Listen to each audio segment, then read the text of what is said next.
कहानी के शुरू में हम एक औरत को देखते हैं जिसका नाम एलन था और वो एक छोटी बच्ची के साथ समुद्र के किनारे खेल रही थी। जिसके बाद हमें दूसरा सीन दिखाया जाता है। कुछ सिपाही किसी पर गोलियां चला रहे थे। तभी एक जगह पर एलन की आँख खुलती है और जो कुछ उसने समुद्र के किनारे देखा ये सिर्फ उसका एक सपना था।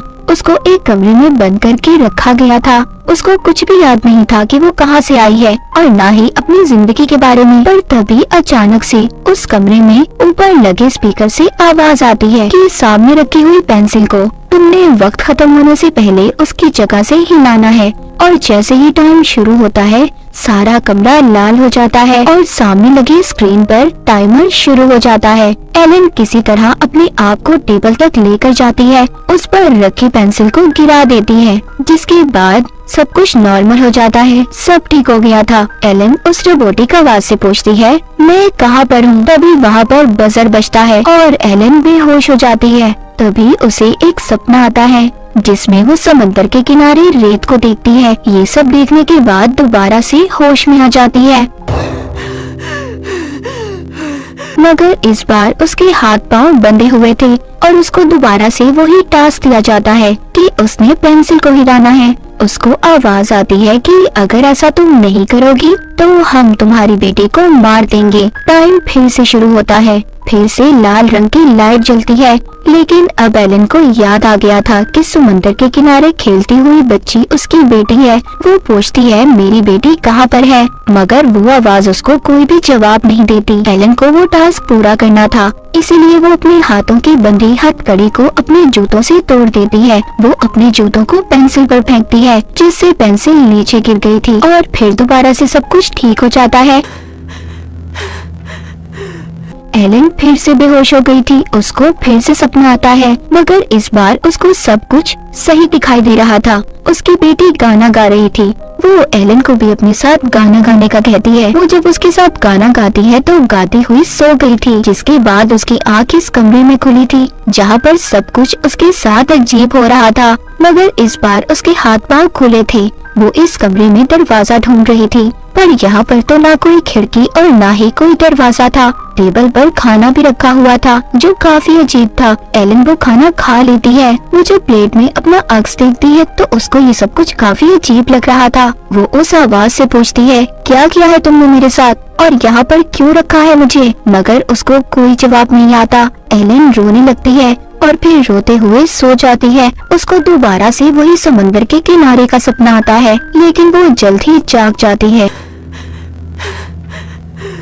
उसे फिर से वही आवाज आती है और उसे कहा जाता है कि तुमने दोबारा से पेंसिल को हिलाना है। अगर इस बार तुमने पेंसिल को ना हिलाया तो तुम्हारी बेटी को हम मार देंगे। जिस पर एलन चिल्लाती है और कहती है अगर वाकई तुम्हारे पास मेरी बेटी है तो मुझे इस बात का सबूत दो, मुझे उसकी आवाज सुननी है। तभी वो उसको उसकी बेटी की आवाज सुनवाते हैं, जिसके बाद टाइमर चल पड़ता है। लेकिन इस बार एलन के सामने कांच की दीवार थी। वो इस दीवार को तोड़ने की बहुत कोशिश करती है, पर वो नहीं तोड़ पाती। अब उसको गुस्सा आ रहा था। वो गुस्से से चिल्लाती है और पेंसिल को हिलने का कहती है। पेंसिल भी हिलकर खुद पाखुद नीचे गिर गई थी, जिसके बाद वो दोबारा से बेहोश हो जाती है और फिर से वो सपने में अपनी बेटी को देखती है, जिसके साथ बैठी वो रेत का घर बना रही थी। लेकिन इस बार उसके सर में चोट लगी हुई थी और उसको पीछे से एक आदमी की आवाज भी आती है जो उसका नाम पुकार रहा था। दोबारा से एलन को जब होश आता है तो उसकी आंख उसी कमरे में खुलती है। इस बार उसको कुर्सी पर बांधा हुआ था और उसके सामने एक आदमी भी था।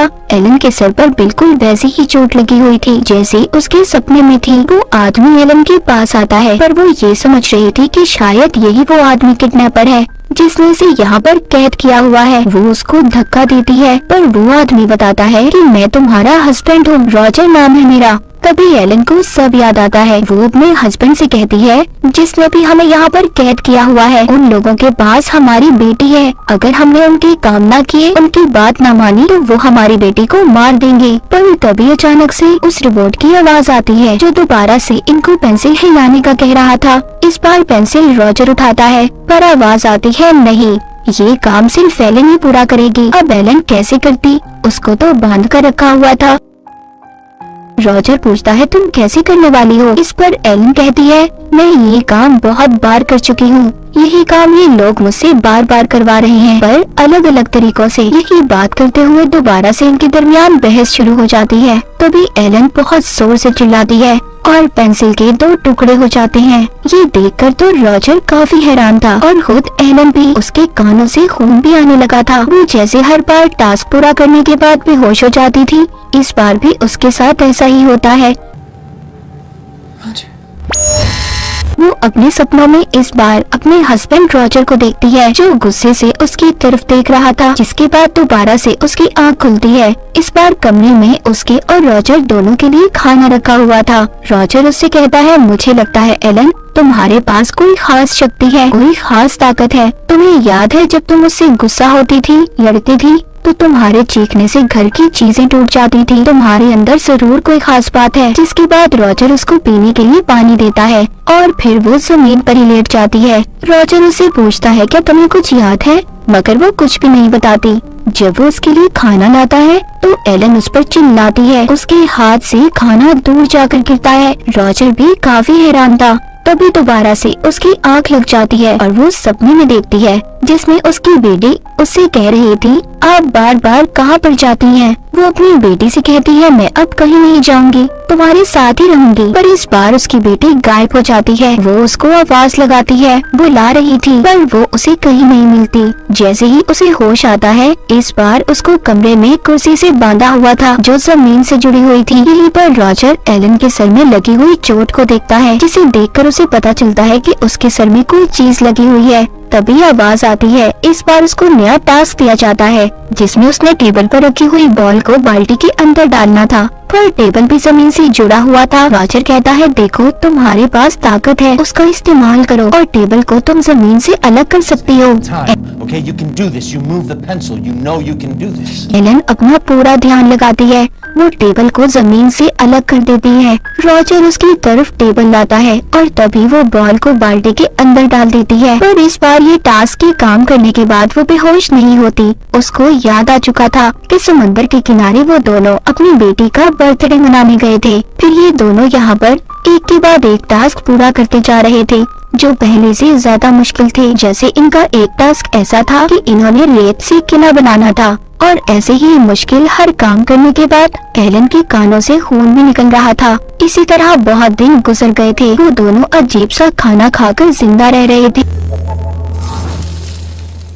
एक दिन एलन को टास्क दिया जाता है कि वो बंदूक के सारे हिस्सों को एक एक करके जोड़े, पर एलन इसको ठीक से नहीं कर पा रही थी। इस बात पर रॉजर उस पर गुस्सा करता है। एलन को भी उस पर गुस्सा आ रहा था और अब गुस्से में वो उस बंदूक को जोड़ लेती है और बेध्यानी में रॉजर पर गोली चला देती है, पर वो गोली लगने से पहले हवा में ही रुक गई थी। तभी सब कुछ ठीक हो जाता है और एलन बेहोश होकर दोबारा से अपने सपने में चली जाती है, जहाँ पर अब उसकी बेटी ने रेत से किला बना दिया था, पर रॉजर ने आकर उसे खराब कर दिया था। कहता है मुझसे गलती हो गई। तभी एलन जाग जाती है। अब वो दोबारा से उसी कमरे में थी जहाँ पर बैठकर वो रॉजर के साथ खाना खाती है। एलन रॉजर को बताती है कि मुझे अपनी पुरानी जिंदगी के बारे में कुछ याद नहीं, जिस पर वो बताता है तुम एक टीचर थी और मैं एक सिंगर, लेकिन हमारी बेटी के पैदा होने के बाद मैंने ये सब कुछ छोड़ दिया था। वो अपनी जिंदगी की हसीन यादों को याद करके मुस्कुराने लगते हैं और एक दूसरे से लड़ाई की माफी भी मांगते हैं। इसी तरह बातें करते करते एलन सो गई थी। इस बार वो सपने में देखती है उसको रेत में से रॉजर की अंगूठी और अपनी बेटी का जूता मिलता है और यहीं पर उसकी आंख खुल जाती है। इस बार उसके सामने रॉजर को एक कांच की दीवार के पीछे खड़ा किया गया था। उसके अंदर रेत गिर रहा था, पर एलन कुछ नहीं कर पाती। वो अपना ध्यान नहीं लगा पा रही थी। यहीं पर वो अपनी पिछली यादों को भी सोच रही थी, इसीलिए वो इस टास्क को पूरा नहीं कर पाती और देखते ही देखते रॉजर उस रेत में दफन हो जाता है। जिसके बाद आवाज आती है तुमने अपना टास्क पूरा नहीं किया। एलन को बहुत गुस्सा आ रहा था और गुस्से में वो तेज आवाज से उस स्पीकर को भी तोड़ देती है जिससे आवाज आ रही थी। तभी उधर एक दरवाजा खुलता है जिसमें से 3 सिपाही आते हैं, लेकिन एलन अपनी ताकतों से उन्हें भी मार देती है। फिर यहाँ से बाहर आती है, वो देखती है उसने 298 टास्क पूरे किए थे। तभी वहाँ पर और भी बहुत से सिपाही आते हैं, मगर इस बार एलन अपनी ताकतों को सही से इस्तेमाल करना सीख गई थी। वो उन सभी को मार देती है। जब वो बाहर आती है तो उसे 3 दरवाजे नजर आते हैं और उधर ही रॉजर भी मिलता है। जब भी उसके पास जाती है तो वो इसको बताता है, तो वो एक दरवाजे की तरफ इशारा भी करता है, कहता है सब मेरी तरह है। जब एलन उस दरवाजे को खोलती है उसमें से रॉजर जैसा ही हम शक्ल बाहर आता है। तभी उधर और भी सिपाही आ गए थे, वो भी सभी एक ही शक्ल के थे। एलन उन्हें भी मार देती है और फिर एक कमरे में जाती है जहाँ पर उसे रोबोट की आवाज आ रही थी कि तुम्हारी बेटी मर चुकी है। ये सुनकर एलन अपने कंट्रोल से बाहर हो जाती है और जोर से चिल्लाती है।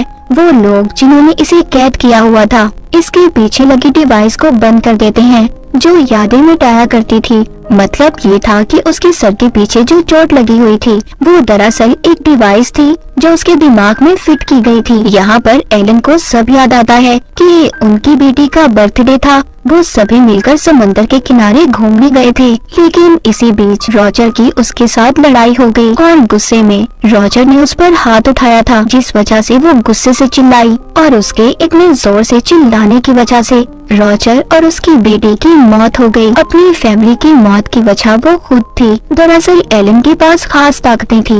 वो आवाज इसको ये भी बताती है कि जितने भी टास्क तुमने किए सभी तुम्हारी ताकतों का टेस्ट था। तुम्हारे सामने एक दरवाजा है जहाँ पर जाने के बाद तुम सब कुछ भूल जाओगी। पर एलन कहती है नहीं, मैं अपने हस्बैंड और बेटे की यादों में रहना चाहती हूँ। मैं ये सारे टास्क फिर से करूँगी। फिर एलन को वही सपने आते हैं और फिर से उसकी आँख उसी कमरे में खुलती है, पर पहले का उसे कुछ भी याद नहीं था। फिर से उसे पेंसिल हिलाने का टास्क दिया जाता है। मूवी के आखिर में हमें बताया जाता है कि एलन यहाँ पर क्यों थी और ये आवाज किसकी थी। ये जगह एक खुफिया ऑर्गेनाइजेशन थी।